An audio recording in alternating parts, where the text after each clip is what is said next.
కోల్కతాలో జూనియర్ డాక్టర్పై జరిగిన అమానుష్య సంఘటనకు నిరసిస్తూ తెలుగు రాష్ట్రాలలో వైద్యులు రోడ్డెక్కారు.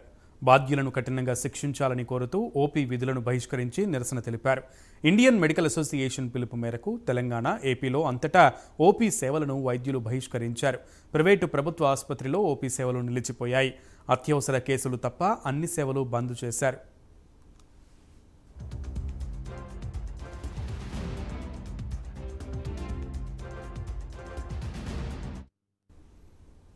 ఆదిలాబాద్ జిల్లాలో ఓపీ సేవలు నిలిచిన వైద్యులు రోడ్డెక్కి నిరసనలు తెలిపారు. ఖమ్మంలో వందలాది మంది డాక్టర్లు ప్లకార్డులు పట్టుకుని అత్యాచార ఘటనపై గొంతెత్తి నినదించారు. ఇక రంగారెడ్డి, సికింద్రాబాద్ మెడికల్ కళాశాలలతో పాటు ప్రైవేట్ ఆసుపత్రులలోని వైద్యులు నిరసన ర్యాలీ నిర్వహించారు. కొన్ని చోట్ల నల్ల బ్యాడ్జీలు ధరించి నిరసన తెలిపారు. గర్ల్స్ డ్రెస్సెస్ బాగాలేదు, డ్రెస్ వేసిన విధానం బాగాలేదు, గర్ల్సే బ్యాడ్ అనేసి మాట్లాడారు.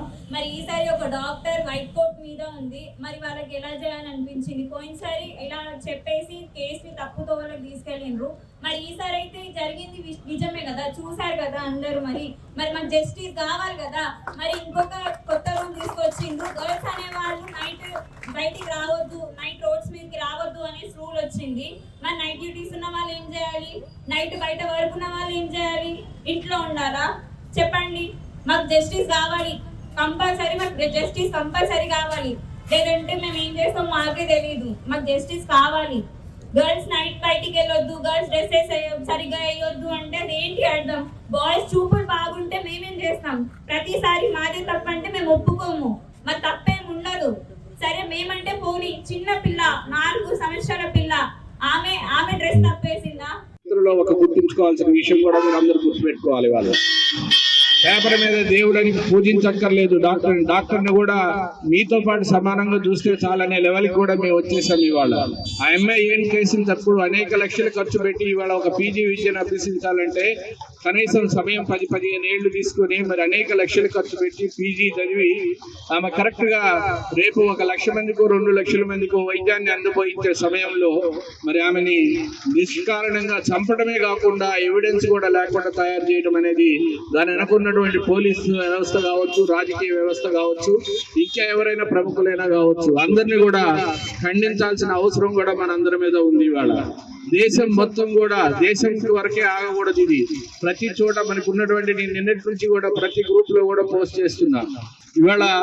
ఎందుకంటే మనం అందరం కూడా రెస్పాన్స్ అయితేనే రేపు పొద్దున మన ఇంట్లో జరగవచ్చు. ఇది ఎక్కడో కలకత్తాలో చాలా దూరంగా జరిగింది కాబట్టి మనం మౌనంగా ఉండొచ్చు.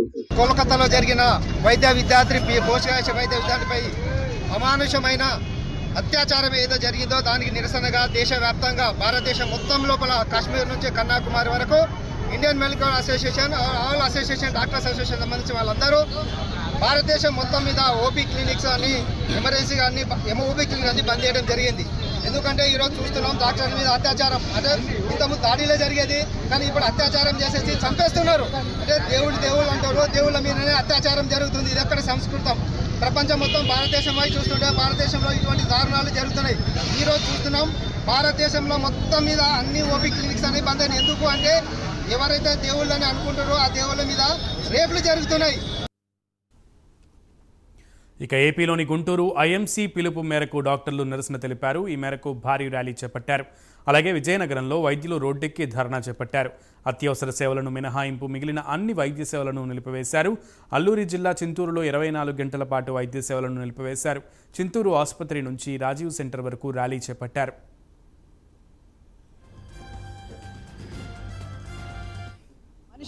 మనిషిని ఇబ్బంది పెట్టే ఇబ్బందుల్లో ఫైనాన్సెస్ కాదు, ఇంకోటి కాదు, కేవలం ఆరోగ్యం. అటువంటి ఆరోగ్యాన్ని రక్షించే క్రమంలో, వాళ్ళు నిద్ర మానుకుని ప్రజల ఆరోగ్యం రక్షించే క్రమంలో ఒక లేడీ డాక్టర్ని ఇంత అమానుషంగా చేయటం అనేది సమాజం మొత్తం సిగ్గుపడవలసిన పని. మీరందరూ కూడా అంత బాధపడుతున్నారని నాకు తెలుసు. మన అందరి కలిసిన బాధని, ఎందుకంటే మేము డాక్టర్సే కాదు, nursing colleges, physiotherapy colleges, NGO organisations, అలాగనే రిప్రజెంటేటివ్స్, అలాగే అందరూ ప్రజలందరూ కూడా, జనరల్ పబ్లిక్ అందరూ కూడా ఇవాళ మనతో నుంచున్నారు. మీతో పాటు మీరు మాకు వారధి, వాళ్ళకి ప్రజలకిను ప్రభుత్వానికి మధ్యలో వారధి మీరు. కాబట్టి మీరు ఈ విషయాన్ని గట్టిగా మీ ప్రసార మాధ్యమాల ద్వారా ప్రభుత్వాలకి చేరవేయాలని మా వినతి. ముఖ్యంగా ప్రజలను రక్షించడానికి వాళ్ళ ప్రాణాలు కోల్పోతున్న డాక్టర్స్కి రక్షణ కల్పించాలి. డ్యూటీలో ఉన్న ఒక పోస్ట్ గ్రాడ్యుయేట్ విద్యార్థిని అంటే జాతీయ వైద్య నిపుణురాలు ఆమెపై జరిగిన అత్యాచారం తర్వాత మారణకాండ దీనికి నిరసనగా ఈరోజు ఇండియన్ మెడికల్ అసోసియేషన్ పిలుపు మేరకు మా డైరెక్టరేట్ ఆఫ్ సెక్రటరీ అంటే ఇంతకుముందు వైద్య విధాన పరిషత్ ఉండేది మా వైద్యులందరూ కలిసి ఈరోజు 9 నుంచి 11 గంటల వరకు ఓపీ సర్వీసెస్ అంటే ఎమర్జెన్సీ సర్వీసులు మినహాయించి మిగతా సర్వీసులన్నీ నిలిపేయాలని నిశ్చయించాం. ఇదంతా కూడా మా అసోసియేషన్ తరఫున తీసుకున్న నిర్ణయం. వైద్యులకు రక్షణ కల్పించమని ప్రభుత్వం వేడుకుంటున్నాం. ఇప్పుడు ఏం జరుగుతుంది అనేది తెలుసు. ఒక దారుణమైన సంఘటన జరిగింది కలకత్తాలో. ఇప్పుడు ఎంత దారుణం అంటే అక్కడ మెడికల్ కాలేజ్ లో వచ్చి అందరూ ర్యాలీ చేస్తుంటే వాళ్ళ మీదకి 3,000 నుండి 4,000 మంది ఒకేసారి వచ్చి అర్ధరాత్రి ఆడపిల్లల హాస్టల్లోను, డాక్టర్ల హాస్టల్లో, నర్సుల హాస్టల్లో వెళ్ళిపోయి అందరినీ కొట్టి మరి ఆ ర్యాలీని ఆపడానికి చూస్తున్నారు. ఎక్కడో కోల్కతాలో జరిగిందని మనం ఇక్కడ నిద్రపోతే సరిపోదు. మనం కూడా ఇక్కడ అదే మనకి జరిగింది, మరెవరికో జరిగింది కాదు, మనలో ఒకరికి జరిగింది అనేది మనం తెలుసుకోవాలి. అండ్ ఇది ఓన్లీ డాక్టర్స్ కి కాదు, ఇది మహిళలకి జరిగింది. ఇప్పుడు మహిళా సంఘాలు ఒక్కళ్ళు రాలేదు. నేను వాళ్ళందరికీ పిలుపునిస్తున్నాను, అందరు NGOs కి అందరికీ పిలుపునిస్తున్నాను. ప్రభుత్వ ఉద్యోగులు ఎవరైతే ఉన్నారో అందరికీ